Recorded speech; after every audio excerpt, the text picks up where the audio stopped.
तैयारी लेते हुए संदेश हम लोग सुनेंगे। और आज जो मैं संदेश आप लोग को देना चाह रहा हूँ वो आराधना के विषय में है। हालेलुया। हमें आराधना कैसे करना चाहिए उस पर हम लोग चर्चा करेंगे।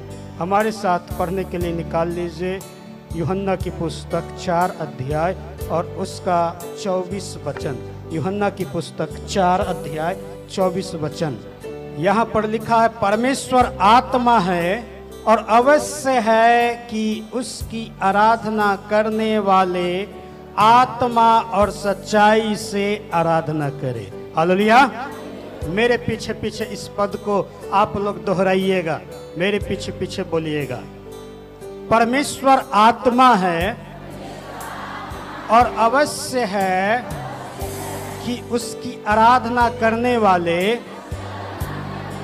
आत्मा और सच्चाई से उसकी आराधना करें। आइए हम लोग प्रार्थना करें। प्रभु यीशु मसीह, धन्यवाद देते हैं इस वचन के लिए। आशीष दीजिए और जो कुछ भी मैं बोलूं तेरे आत्मा की ओर से होने पाए, और जो सुनते हैं सुनने वाले को ग्रहण करने की आत्मा दे। और प्रभु यीशु मसीह इस वचन के अनुसार जीवन यापन कर सके वैसा अनुग्रह कर। सारा आदर महिमा गौरव तुझे देते हैं, प्रभु यीशु के जीवित नाम से मांगते हैं, आमीन। तो परमेश्वर के वचन को हमने पढ़ा। यहाँ पर लिखा है, परमेश्वर आत्मा है, इसलिए अवश्य है कि उसका भजन गाने वाले यानी आराधना करने वाले आत्मा और सच्चाई से उसकी आराधना करें। हालेलुया। अंतिम लाइन में क्या लिखा है? आत्मा सच्चाई से उसकी आराधना करे। हालेलुया। आराधना करने का सिस्टम इस वचन के अनुसार क्या होना चाहिए? तो लिखा आत्मा सच्चाई से। हालेलुया। अब आत्मा सच्चाई से आराधना करेंगे कैसे? कई एक कलीसिया में जाइएगा तो जब साज बाज बजता है तो उसी के धुन पर जो है नाचने लगते हैं और आनंद से जय जयकारा करने लगते हैं। हालेलुया। अगर ठीक से अध्ययन करेंगे मालूम चलेगा वो आराधना भावना में है। हालेलुया। क्योंकि म्यूजिक का धुन सुन करके, साज बाज का धुन सुन करके आपका बॉडी थिरकने लगा तो ये भावना में बह जाना हुआ। हालेलुया। अभी देखते शादी ब्याह में डीजे बजता है, जिनको नाचने नहीं आता है वो भी क्या करते हैं? थिरकने लगते हैं। हालेलुया। जिनको नाचने नहीं आएगा वो भी थिरकने लगेगा, क्योंकि म्यूजिक का धुन सुन करके शरीर भावना में, म्यूजिक में बह जाता है। हालेलुया। तो ये आराधना कैसा आराधना है? तो भावना में हो करके आराधना, म्यूजिक के धुन पर। आजकल म्यूजिक के धुन पर आराधना बहुत जगह पर शुरू हो गया है। ध्यान दीजिएगा, वो आत्मा से आराधना नहीं। क्योंकि आप ध्यान दीजिएगा, उसमें गाना भी गाएंगे तो यहां टच नहीं करता है। सच्चाई में बता रहा हूं, जो गाना यहां टच नहीं किया, आत्मा को टच नहीं किया या आत्मा से नहीं निकला तो वो आत्मा की आराधना नहीं है। हालेलुया। जो मन किया वो गाने लगा, जो शब्द मिला वो गाने लगा, कभी झूम झूम के, कभी हिल हिल के। समझ में आ रहा? उधर का ही गाना है। कभी नाच करके, कभी गा कर, कभी ताली बजाकर, उधर का ही गाना है। वो यहाँ टच नहीं करता है। वो म्यूजिक के धुन पर जो है नचाने वाला गाना है, यानी भावना में सबको ले लेने वाला आराधना है। हालेलुया। देखिए वचन में क्या लिखा है? परमेश्वर आत्मा है, इसलिए अवश्य है कि उसकी आराधना करने वाले कैसे आराधना करे? आत्मा और सच्चाई से। हालेलुया। झूठ मूठ का आराधना नहीं। शरीर से आराधना झूठा आराधना है।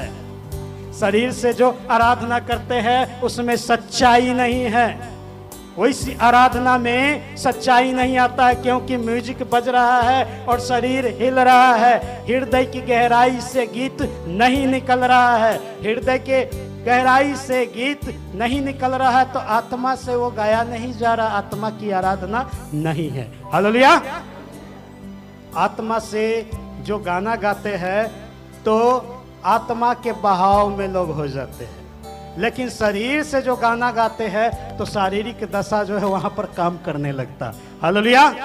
वचन में लिखा है परमेश्वर आत्मा है, इसलिए अवश्य है कि उसकी आराधना करने वाले आत्मा और सच्चाई से उसकी आराधना करे। हालेलुया। भजन संहिता 34 और 1 वचन जब पढ़ेंगे, वहां पर लिखा है, मैं हर समय यहोवा को धन्य कहा करूंगा, उसकी स्तुति निरंतर मेरे मुख से होती रहेगी। हालेलुया। मेरे पीछे पीछे बोलिए, मैं हर समय यहोवा को धन्य कहा करूंगा, उसकी स्तुति निरंतर मेरे मुख से होती रहेगी। हालेलुया। राजा दाऊद भजन संहिता 34 का 1 वचन में बोलते, मैं हर समय यहोवा को धन्य कहा करूंगा, उसकी स्तुति निरंतर लगातार निरंतर मेरे मुख से होती रहेगी। हालेलुया। आत्मा से आराधना जब करते हैं तो उसकी स्तुति निरंतर जीवन से होते रहती है। हालेलुया। ये नहीं कि म्यूजिक बजे उसके बाद ही शरीर हिलेगा, म्यूजिक रहे या न रहे, आत्मा सच्चाई से आराधना करते हैं तो निरंतर परमेश्वर की स्तुति आपके मुंह से होते रहेगी। हालेलुया। अब ये आत्मा सच्चाई से आराधना करने का सिस्टम क्या होना चाहिए? बाइबल में हम पढ़ते हैं, जब हम आराधना करते हैं तो 3 बात जो है आराधना में बहुत ही महत्वपूर्ण स्थान रखता है। हालेलुया। भजन संहिता 9 और 1 वचन निकाल लीजिएगा। भजन संहिता 9 और उसका 1 वचन। भजन संहिता 9 और 1 वचन इस बात की ओर इशारा करता है कि हम जब आराधना करते हैं तो पूरे मन से उसकी आराधना करना है, आधा मन से नहीं, 50-50 नहीं। आधा आराधना में ध्यान है और आधा बाहर जो बज रहा उस पे ध्यान है। आधा आराधना में ध्यान है और आधा घर पर भी ध्यान है। वैसी आराधना परमेश्वर ग्रहण नहीं करता है। भजन संहिता 9 का 1 वचन मैं पढ़ देता हूं, ध्यान से सुनिएगा। लिखा हुआ है, यहोवा परमेश्वर, मैं अपने पूर्ण मन से तेरा धन्यवाद करूंगा, मैं तेरे सब आश्चर्य कर्मों का वर्णन करूंगा। हालेलुया। मेरे पीछे पीछे बोलिए, हे यहोवा परमेश्वर, मैं अपने पूरे मन से तेरा धन्यवाद करूंगा। हालेलुया। कैसे धन्यवाद करना है? कैसे धन्यवाद करना है? पूरे मन से। कैसे करना है? पूरे मन से, आधा मन से नहीं, पूरे मन से धन्यवाद करना है, आधा मन से नहीं। मन तो सबसे अधिक धोखा देने वाला वस्तु है। मन सबसे अधिक धोखा देने वाला वस्तु है। यहां पर बैठे हुए हैं, बॉडी प्रेजेंट है, लेकिन माइंड जिसे मन कहते हैं वो अब्सेंट रहता है। बॉडी प्रेजेंट और माइंड अब्सेंट।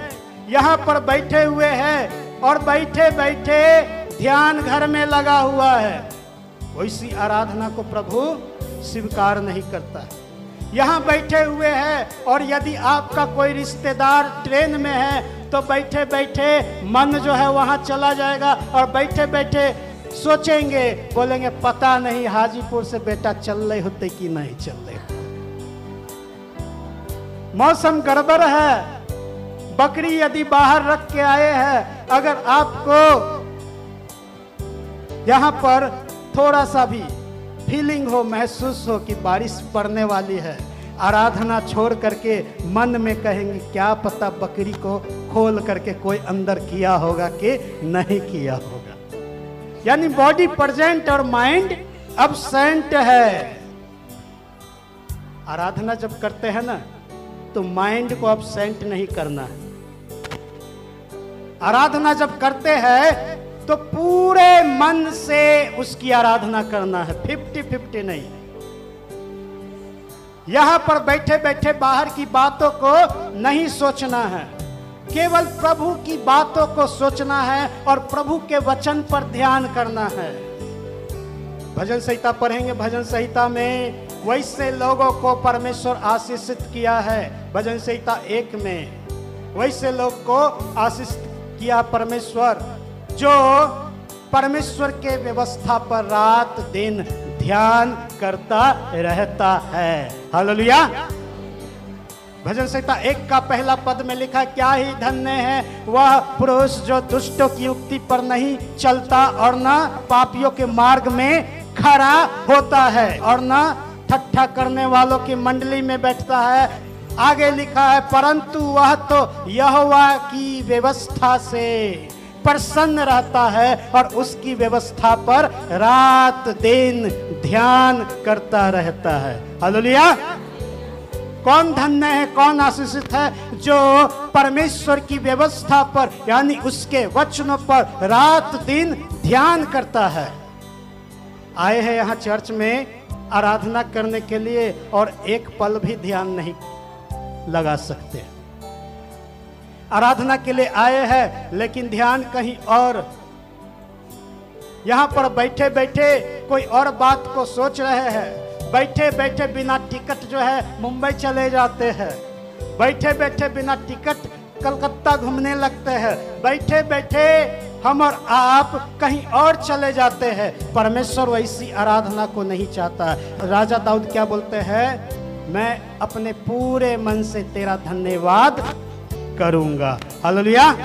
हमें और आपको भी पूरे मन से परमेश्वर को धन्यवाद करने वाला बनना चाहिए। हालेलुया।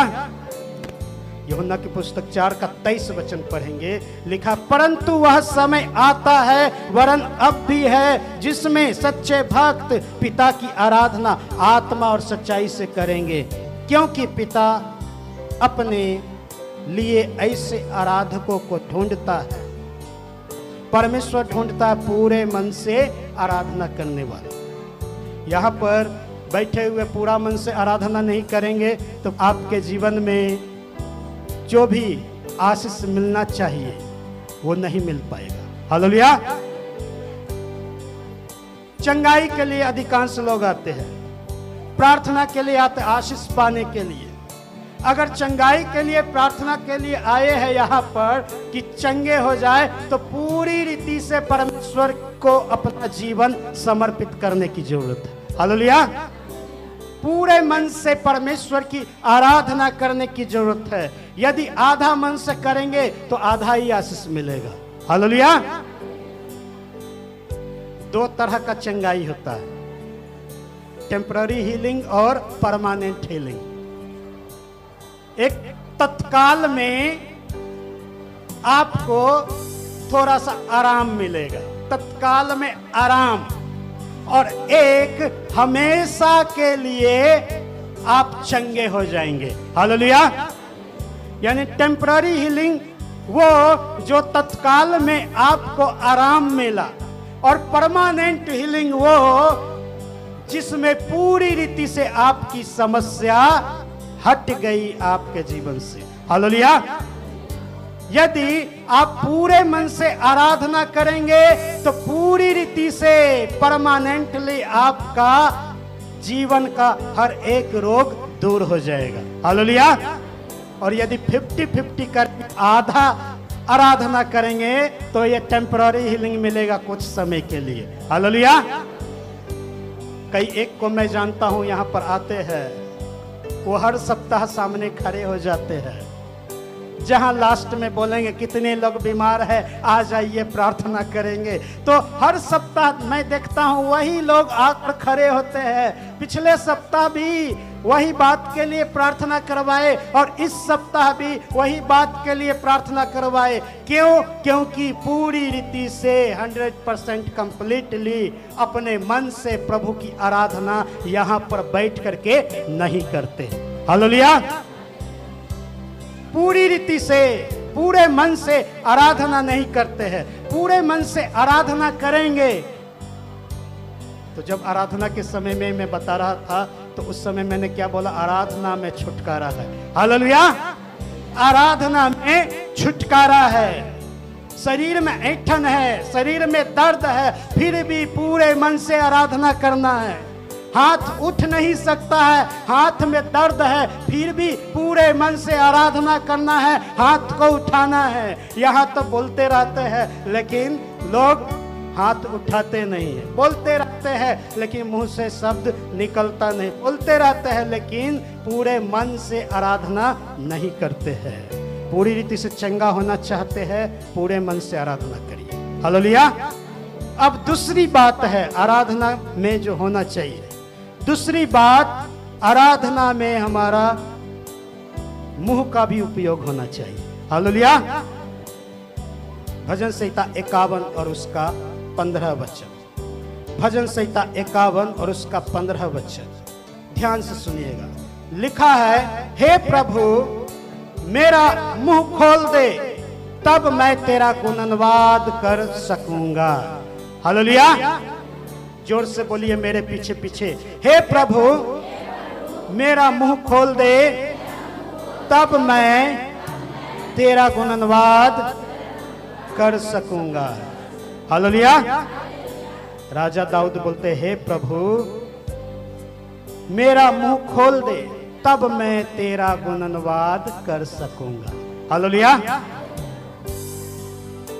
बीते समय में भी आप सुन चुके लाजर के बारे में। लाजर अपने जीवन में सबसे बड़ा चमत्कार को पाया। हालेलुया। बाइबल में, पूरे बाइबल में सबसे ज्यादा बड़ा, सबसे बड़ा चमत्कार हुआ तो किसके जीवन में हुआ? लाजर के जीवन में हुआ। हालेलुया। लाजर मर गया था। लाजर मर गया था और उसे कब्र में डाल दिया गया। अब कितने दिन हो गए हैं? 4 दिन हो गया है। हालेलुया। 4 दिन हो गया लाजर का मरे हुए, वो कब्र में डाल दिया गया। और जब प्रभु यीशु मसीह गए उस गांव में, बेतनिया में, तो क्या किए? कब्र को खुलवाया गया। प्रभु यीशु मसीह आवाज लगाए, लाजर बाहर निकल आ। और लाजर कफन में लपेटा हुआ चलकर जिंदा होकर के कब्र से बाहर निकल आया। हालेलुया। और निकलने के बाद वो धन्यवाद दिया कि नहीं दिया, बाइबल में उसका वर्णन नहीं है, क्योंकि पैर से लेके सिर तक या सिर से लेकर पैर तक कफन से वो लपेटा हुआ था। हालेलुया। कफन से वो लपेटा हुआ था। आज हमारा आपका जीवन भी मुर्दकई के कफन से लपेटा हुआ है। जिंदा हो जाते हैं। थोड़ी देर पहले मैंने पूछा कितने लोग जिंदे हैं? जो प्रभु में नहीं है वो आत्मिक रूप से मरे हुए हैं। हालेलुया। और जो प्रभु में है, प्रभु को मानने लगे, प्रभु के करीब में आए, तो आत्मिक रूप से वो जीवित हो गए। हालेलुया। और जीवित हो गए तो जीवन है जिसके अंदर में, उसके अंदर से जीवन का काम भी दिखाई देना चाहिए। हालेलुया। जीवित होने का प्रमाण भी दिखाई देना चाहिए। हालेलुया। जो जीवित है या जो सजीव है वो चल फिर सकते हैं। हालेलुया। जो जीवित है वो बोल सकते हैं, मरा हुआ बोलेगा नहीं। हालेलुया। जितने जीवित है बोलिए हालेलुया। अभी भी नहीं लग रहा है जीवित। लड़ाई झगड़ा जब होता है ना तो जीवित हो जाते हैं। लड़ाई झगड़ा जब होता है तो जीवित हो जाते हैं। वैसे लोग भी जो दब्बू किस्म का है, जो बोल नहीं सकता है, वो भी जो है पहलवान हो जाते हैं, जोर जोर से गाली गलौज करने लगते हैं। जब लड़ाई झगड़ा होगा तब जागृत होते हैं। आराधना में जागृत होना है। हालेलुया।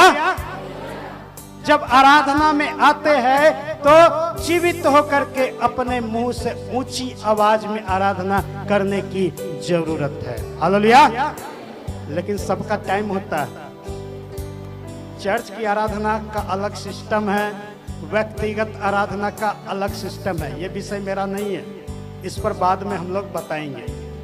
चर्च की आराधना अलग तरीकों से होता है और स्थिति देखते हुए सिस्टम बनाया गया, और व्यक्तिगत आराधना अलग होता है। तो आराधना चाहे चर्च का हो चाहे आपका व्यक्तिगत हो, आराधना करने में मुंह का इस्तेमाल किया जाता है। हालेलुया। मुंह से बोल करके आराधना किया जाता है, उसकी स्तुति किया जाता है। हालेलुया। राजा दाऊद बोलते हैं, हे परमेश्वर मेरे मुख को खोल दे ताकि मैं इससे तेरा गुणनवाद कर सकूंगा। हालेलुया। और मुंह जो है अक्सर जो है आउट ऑफ कंट्रोल हो जाता है। मुंह का इस्तेमाल बोलने के लिए जब करते हैं तो बोलने में सहायक होता है जीभ। बोलने में सहायक क्या होता है? जीभ। जीभ जो है बोलने में सहायक होता है, और बाइबल में लिखा हुआ है जीभ किसी के वश में नहीं होता है। हालेलुया। याकूब 3 और 10 पद पढ़ेंगे, लिखा है कि जीभ किसी के वश में नहीं होता है। हालेलुया। कंट्रोल नहीं होता। कहा जाता है कि जीभ 32 सिपाहियों से घिरा हुआ रहता है, फिर भी कंट्रोल में नहीं रहता है। हालेलुया। 32 दांते हैं, 32 दांत है चारों तरफ से, उससे घिरा हुआ है जीभ, फिर भी जीभ को लोग कंट्रोल कर नहीं पाते हैं। याकूब में लिखा, एक ही जीभ से, एक ही मुंह से आशीष देते हैं और एक ही मुंह से श्राप देते हैं। आउट ऑफ कंट्रोल होता है। परमेश्वर की स्तुति करने के लिए यदि आते हैं भवन में, तो इस जीभ को प्यूरिफाई, शुद्ध करने की जरूरत है। हालेलुया। जीभ को शुद्ध करके प्रभु के लिए इस्तेमाल करने की जरूरत है। हालेलुया। यहाँ पर आते हैं तो जैसे राजा दाऊद बोलते हैं, हे परमेश्वर मेरे मुंह को खोल दे ताकि मैं इससे तेरा गुणनवाद कर सकूं, वैसे ही जब यहाँ आते हैं तो हमें और आपको प्रार्थना करने की जरूरत है। प्रभु मेरे होठों को शुद्ध कर दे, मेरे होठों को खोल, मेरे मुंह को खोल ताकि मैं इससे तेरा गुणनवाद कर सकूं। हालेलुया। तीसरी बात आराधना में जो जरूरत है वो है आनंद। हालेलुया। भजन संहिता 63, भजन संहिता 63 निकाल लीजिए। मैं पढ़ देता हूं भजन संहिता 63, इसका 5 वचन। भजन संहिता 63 5 वचन लिखा, मेरा जीव मानो चर्बी और चिकने भोजन से तृप्त होगा, और मैं जय जयकार करके तेरी स्तुति करूंगा। हालेलुया। कैसे स्तुति करेंगे? जय जयकार करके। हालेलुया। कैसे स्तुति करेंगे? राजा दाऊद बोलता है, मेरा जीव मानो चर्बी से और चिकने भोजन से तृप्त हुआ, और मैं जय जयकार करके तेरी स्तुति करूंगा। हालेलुया। जब हम तृप्त हो जाते हैं तो आनंदित हो जाते हैं, और तृप्त नहीं होते हैं तो निराश रहते हैं। ऐसा होता है कि नहीं? जब हम तृप्त हो जाते हैं, हमें तृप्ति मिल जाती है, तो जीवन में आनंद आता है। हालेलुया। राजा दाऊद बोलता है, मेरा जीव यानी मेरा शरीर, या कह सकते मेरा जीवन मेरा जीवन मानो चिकने भोजन से तृप्त किया गया और मैं आनंद से, जय जयकार मतलब आनंद से तेरी स्तुति करूंगा। हालेलुया। जय जयकार का अर्थ होता है आनंद से। जय जयकार शब्द जो है उसको बोल सकते हैं आनंद से, ऊंची आवाज में, क्योंकि जय जयकार धीरे धीरे नहीं किया जाता है। जय जयकार धीरे धीरे नहीं किया जाता है। अभी इलेक्शन का समय है, नेता लोग निकल रहे हैं। इलेक्शन के समय में नेता लोग निकल रहे हैं, घर घर जा रहे हैं, हाथ जोड़ रहे हैं और पीछे श्रद्धालु लोग, पीछे उनके भक्त लोग या पीछे उनके समर्थक लोग लगे हुए रहते हैं और ये लोग क्या करते हैं? आनंद से जय जयकार करते हैं नेता का। हालेलुया। नेता का जय जयकार लगाएंगे, इंकलाब जिंदाबाद,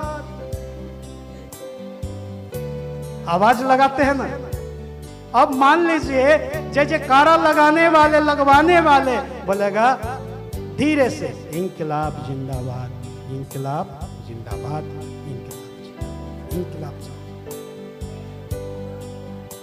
ऐसे ही बोलते हुए जाएगा सब, इंकलाब जिंदाबाद, इंकलाब जिंदाबाद, इंकलाब।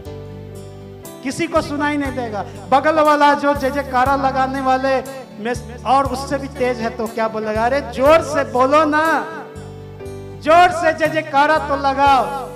यानी जय जयकार करने के लिए जोर से जय जयकार करना पड़ता है और जोर से जय जयकार ही नहीं, साथ में आनंद भी दिखाई देना चाहिए, यानी आनंद भी दिखाई देता है। हालेलुया। वैसे जय जयकारा जिसमें आनंद नहीं होता है तो वो जय जयकारा नहीं कहलाता है। हालेलुया। इसलिए परमेश्वर की आराधना जब करते हैं तो जय जयकार करते हुए, यानी आनंद से आराधना करना चाहिए। हालेलुया। कितने लोग आनंदित हैं? 2-3 जन आनंदित नहीं लग रहा है। 2-3 जन मैं देख रहा हूं आनंदित नहीं लग रहे और कई एक लोग देखा देखे भी हाथ उठा लिए, आनंदित नहीं है। बगल वाले हाथ उठाए तो मैं भी उठा लेता हूं, नहीं उठाएंगे तो सही बात है। कई एक लोग जो है सवाल पूछे जाने पर हाथ उठा लिए लेकिन आनंदित नहीं है। किसी न किसी बात के कारण उलझन है जीवन में, किसी न किसी बात के कारण निराशा है जीवन में। बोल तो रहे हैं कि मैं आनंदित हूं लेकिन आनंद दिखाई नहीं दे रहा है। जब मन में आनंद होता है तो बाहर से भी प्रकट होता है, दिखाई देता है। हालेलुया। और मन में आनंद नहीं होता है तो बाहर से ही लोग देख करके बता देंगे कि ये आनंदित नहीं है। हालेलुया। भवन में जब आते हैं प्रभु की आराधना के लिए तो आनंद से यहोवा की जय जयकार, यहोवा की स्तुति करना चाहिए। हालेलुया। लेकिन यहाँ पर आते हैं तो लगता है चिंता से भरे हुए हैं। मन में बड़ा चिंता है, मन में बहुत बड़ी परेशानी है, सिर के ऊपर बड़ा सा बोझ लदा हुआ है, चेहरा मायूस, बैगन जैसा लटका हुआ। आराधना कैसे करना है? आनंद से। हालेलुया। आनंद से आराधना करना है। आनंद से आराधना करते हैं तो ऊपर से दिखाई भी देना चाहिए, लेकिन हम और आप क्या करते हैं? चिंता से लदे हुए जीवन को यहाँ लेकर आते हैं। फिलिपियों की पुस्तक 4 और उसका 4 वचन में लिखा है, प्रभु में सदा आनंदित रहो। मैं फिर कहता हूं आनंदित रहो। हालेलुया। मेरे पीछे पीछे बोले, प्रभु में सदा आनंदित रहो। मैं फिर कहता हूं आनंदित रहो। हालेलुया। वचन तो बोल दिए लेकिन आनंदित जीवन दिखाई नहीं देता है। आराधना में आते हैं लेकिन आनंद दिखाई नहीं देता। लगता है बड़ा सा बोझ अपने ऊपर लेकर के बैठे हुए हैं। बोझ को उतारने की जरूरत है। हालेलुया। हमारा प्रभु हमसे कहता अपना बोझ मेरे ऊपर डाल दो, हालेलुया। लेकिन हम आनंदित होकर के आराधना नहीं करते हैं, अपने ऊपर बोझ डाले ही रहते हैं। एक कहानी छोटा सा याद आ रहा है, ध्यान से सुनिएगा। एक बार एक बूढ़ी महिला कहीं जा रही थी, सिर पर बड़ा सा गट्ठर लेकर के, सिर पर बहुत बड़ा सा गट्ठर लेकर के कहीं बूढ़ी महिला जा रही थी। सिमरी चौक से दलसिंहसराय का रास्ता को पकड़े हुई थी और सिर पर बड़ा सा गट्ठर लिए हुई थी। वो महिला बहुत बुजुर्ग थी और गट्ठर को उठाने में सक्षम भी दिख नहीं रही थी। हालेलुया। ऐसा नहीं लग रहा था कि वो गट्ठर उठा करके अपने गंतव्य स्थान तक वो पहुंच पाएगी। अब ऐसा हुआ, जब वो जा रही थी तो पीछे से एक 4 चक्का गाड़ी वाला आया, गाड़ी रोका और बोला, माताजी कहाँ जाना है? वो बोले, बाबू हमको दलसिंहसराय जाना है। अच्छा, दलसिंहसराय जाएंगे, हम भी तो उधर ही जा रहे हैं। ऐसा करिए, आप आइए मेरे गाड़ी में बैठ जाइए, आप आइए मेरे गाड़ी में बैठ जाइए। माताजी बहुत खुश हुई, पट से वो गई, गाड़ी में बैठ गई। हालेलुया। अब ड्राइवर गाड़ी चलाया, कुछ दूर आगे बढ़ा। जब वो पेट्रोल पंप के पास गया, पीछे घूम करके देख रहा है कि माताजी गाड़ी में बैठी हुई है, लेकिन सिर के ऊपर गट्ठर रखे हुए बैठी हुई है। सिर पर से गट्ठर हटाई नहीं है, सिर पर गट्ठर वैसे ही रख के और गाड़ी में बैठी हुई है। मन में सोचे, हो सकता है थोड़ा और आगे बढ़ेंगे तब वो स्थिर होकर के नीचे रख लेंगे। थोड़ा और आगे बढ़े, नगरगामा पहुंच गए तो नगरगामा में भी देख रहे हैं उलट करके सिर पर गट्ठर वैसे ही रखे हुए हैं और बैठी हुई है गाड़ी में। अब ड्राइवर साहब बोल रहे हैं, माताजी आप गाड़ी में बैठ गए हैं, क्यों नहीं गट्ठर को उतार लेते, आराम से रखिए नीचे और नीचे रख करके बैठिए। क्या बोले? माताजी क्यों नहीं आप गट्ठर उतार करके गाड़ी में रख दीजिए, आराम से बैठिए। माताजी बोली, बेटा तुम हमको तो गाड़ी में बैठने के लिए बोला, लेकिन गट्ठर को उतारने के लिए तो नहीं ना बोला था। समझ में आया? वो बोली कि बेटा तुम मुझे तो गट्ठर उतारने के लिए बोला ही नहीं, केवल गाड़ी में आने के लिए निमंत्रण दे दिया। हमारा प्रभु गट्ठर उतारने के लिए भी बोल दिया, लेकिन हम गाड़ी में बैठे हुए रहते गट्ठर लेकर के। ये गाड़ी है, मैं ड्राइवर हूं, मैं ड्राइविंग कर रहा हूं, आप लोग गाड़ी में बैठे हुए हैं और ड्राइवर को गाइड करने वाला प्रभु यीशु मसीह है। हालेलुया। ड्राइवर को गाड़ी ड्राइव करने वाला और उसको सिखाने वाला प्रभु यीशु मसीह है, और आप सब गाड़ी में आकर के बैठे हुए हैं, लेकिन गट्ठर को माथा पर लादे हुए बैठे हुए हैं। फिर आशीष कैसे मिलेगा? प्रभु में सदा आनंदित रहिए। हालेलुया। चिंता से चतुराई घटता है, चिंता करने से कुछ नहीं होने वाला। बैठे बैठे चिंता करने से कुछ होने वाला नहीं है। चिंता और चिता, इसमें केवल एक बिंदु का ही अंतर है। हालेलुया। यदि आप चिंता करते हैं तो आपके जीवन से क्या होगा? वो बिंदु हट जाएगा और आप चिता पे चले जाएंगे। हालेलुया। कितने लोग चिता पे जाना चाहते हैं? चीता पे नहीं, चिता पे। चीता की बात नहीं कर, चिता। चिता क्या होता है? जिस पे लाश को जलाया जाता है। हालेलुया। यदि आप चिंता करेंगे तो आपका जीवन चिता पे चला जाएगा, आपको फिर जला दिया जाएगा, मर जाएंगे आप। इसलिए चिंता की जरूरत नहीं है। जब आए प्रभु के भवन में तो आनंद से यहोवा का जय जयकार करना है, आनंद से उसको धन्यवाद देना, उसकी आराधना करना। हालेलुया। चेहरा पे बैगन लटका करके नहीं, चेहरा पर टमाटर लटका करके। हालेलुया। टमाटर लटका करके, चेहरा पर टमाटर लटकाइए स्तुति करने वक्त।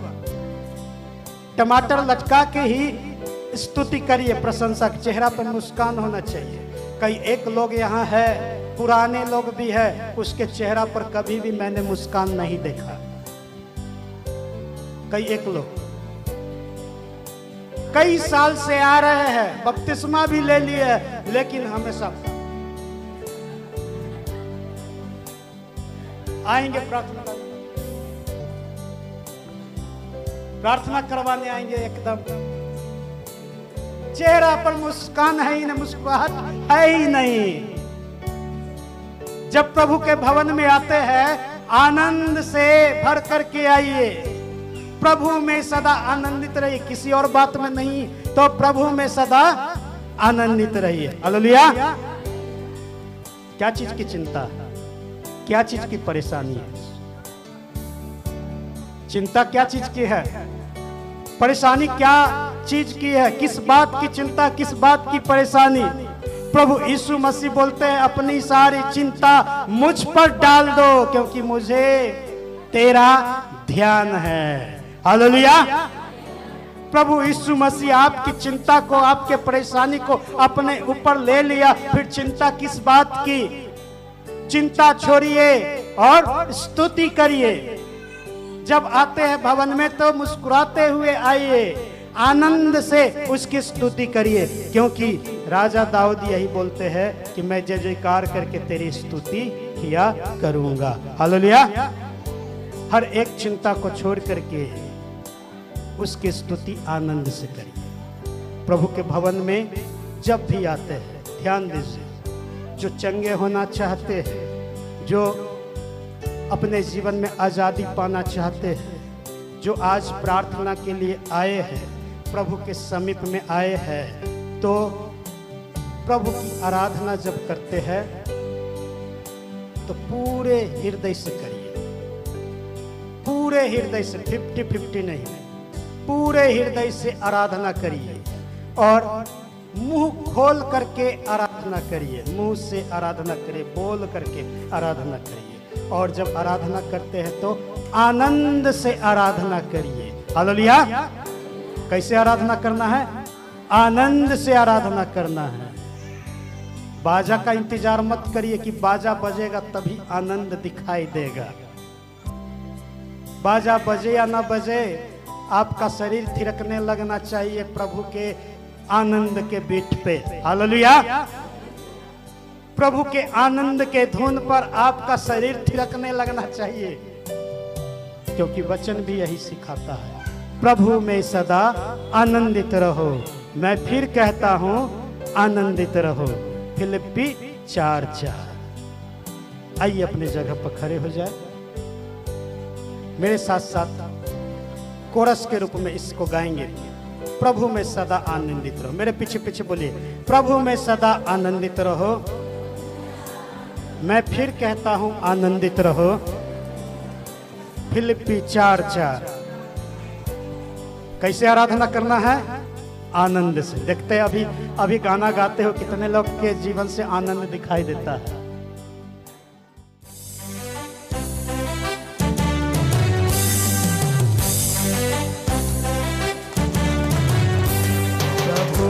सदा आनंदित रहो, प्रभु में सदा आनंदित रहो। मैं फिर कहता हूँ, आनंदित रहो। मैं फिर कहता हूँ, आनंदित रहो। फिलिप्पी 4:4, फिलिप्पी 4:4, फिलिप्पी 4:4, फिलिप्पी 4:4। प्रभु में सदा आनंदित रहो। गाइए, सदा आनंदित रहो। मैं फिर कहता हूँ, आनंदित रहो। मैं फिर कहता हूँ, आनंदित रहो। फिलिप्पी 4:4, फिलिप्पी 4:4, फिलिप्पी 4:4, फिलिप्पी 4:4। मजा नहीं आ रहा? सबका आनंद नहीं दिखाई दे रहा है। आनंद दिखाते हो गाइए। प्रभु में सदा आनंदित रहो, प्रभु में सदा आनंदित रहो, मैं फिर कहता हूँ आनंदित रहो, मैं फिर कहता हूँ आनंदित रहो। फिलिप्पी 4:4, फिलिप्पी 4:4,